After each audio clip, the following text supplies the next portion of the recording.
Welcome back to Les Schwab Tire Center's Outdoor GPS, presented by Fisherman's Marine and Outdoor. Now it's time for your weekend tech tip, brought to you by Chevy Silverado.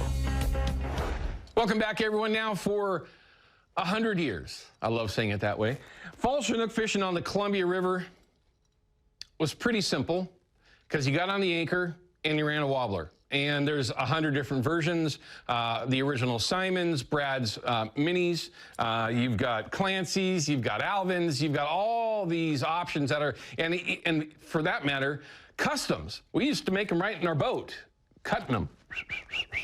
Legends on the water doing stuff like that. Guys that are, a lot of them have passed away now. They would be shocked to see how we fish for fall Chinook primarily now, as opposed to back then, right? Well, one of the things that a lot of us have overlooked in the last handful of years, 6, 8, 10 years now, with the advent of the 360s becoming so popular for very good reasons. There's no question about that.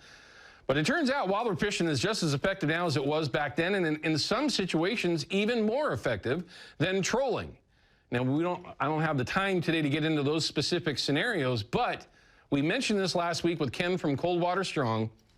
In particular, we were talking about plunking from the bank with the triple setups and this float system from Coldwater Strong. The only company that makes those, no question about that, pre-rigged setups for fishing that way. Well, Ken had mentioned you need to make sure that your wobblers are adjusted correctly, especially since you're on the bank and you really can't see all three of those wobblers in your rod tip. It's all something that has to be done ahead of time. Well, the question popped up immediately because a lot of folks, believe it or not, that chase ball Chinook may not have done it with wobblers in the past because they've been trolling 360s. So it's a good question for us that are old and been around for a while. You know, it's not new, but so that everyone can understand this, on the packaging for pretty much all of them, there's going to be a diagram on rigging. In particular, this is the Simon packaging for the original Simon. And on the back, it's going to give you a small diagram here of how and where to make a bend for your wobbler. Now, this goes for pretty much every wobbler that's out there. It doesn't matter who manufactures it. All of them are going to have some sort of a bend in the middle of the wobbler. Now, that's where you're going to actually make a bend, or at least increase the bend from the factory or decrease it based on the current, okay? What you want to see is that wobbler working. I am a 2 to 10 person. A lot of people are 9 to 3 as far as that wobble goes. Everyone has their preference. So you want to make sure that whatever that current situation is that you are in, because based on the tide, that's going to be different pretty much every day. I mean, don't take these things out of the package, just throw it out there and go, I'm good. You might very well get bit.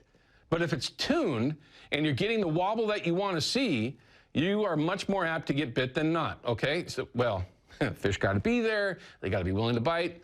That being said. So, again, faster current, you want to slow things down. You don't want to see this thing spin or peak out on its wobble. You want it to be that, 9 to 3, 10 to 2, somewhere in there, and you'll find your sweet spot. And a lot of that falls down to the wobbler. They're like flashers or plugs. Some of them catch more than others, but you can definitely make a difference with your adjustment. So, again, if the water's too fast, you want to flatten it out, something like that.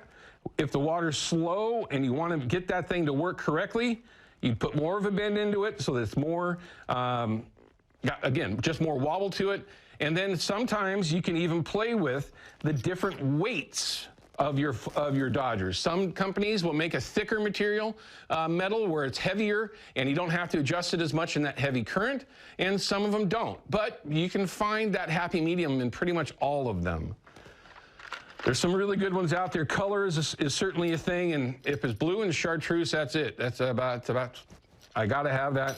It's just one of those things. Now, I've got a little bit of time, and I might carry a little bit of this over into tomorrow's show, but one of the questions was, here recently, on the anchor, different baits, different options, okay? One of which is a 360. This is the Brad's Evolution Flasher.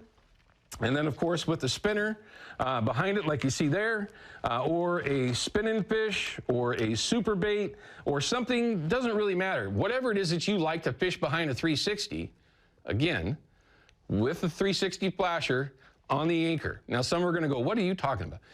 Yeah, you got to have enough current. So as long as you got the right current, the right flow, And you can get down into 6-ounce water and still get a good solid rotation with your 360. Now, sometimes you can adjust that with longer or shorter bumpers, okay?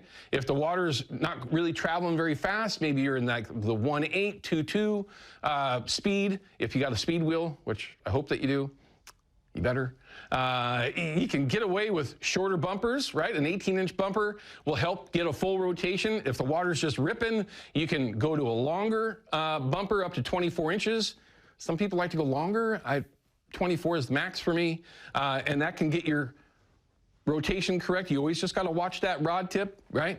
You don't have to change a darn thing. The only thing you have to change to run a 360 on the anchor, dropper length, and lead, okay? You want to over lead it. If you had too much lead, you're good, okay? If you got too little lead, that's not good.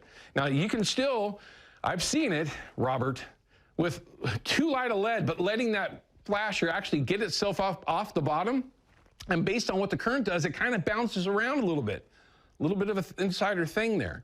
Myself, though, heavy, right? 5-foot dropper, 6-foot dropper, somewhere in there, so that you can back that whole rig out slowly. Okay?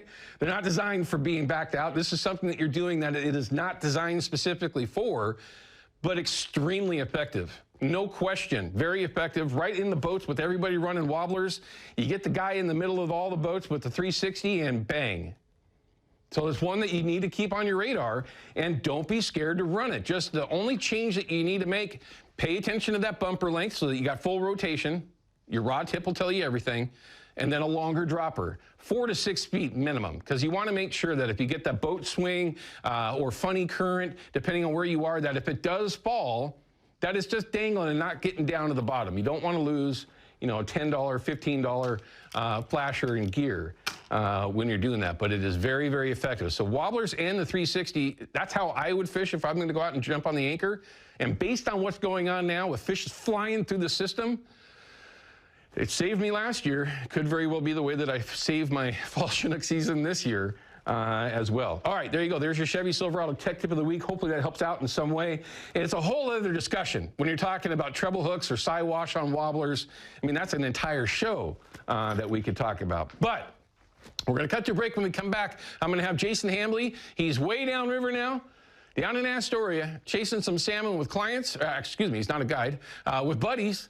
Maybe Steve's on the boat with him from Procure, but we'll see how things are real time in just a couple of minutes. Don't go anywhere.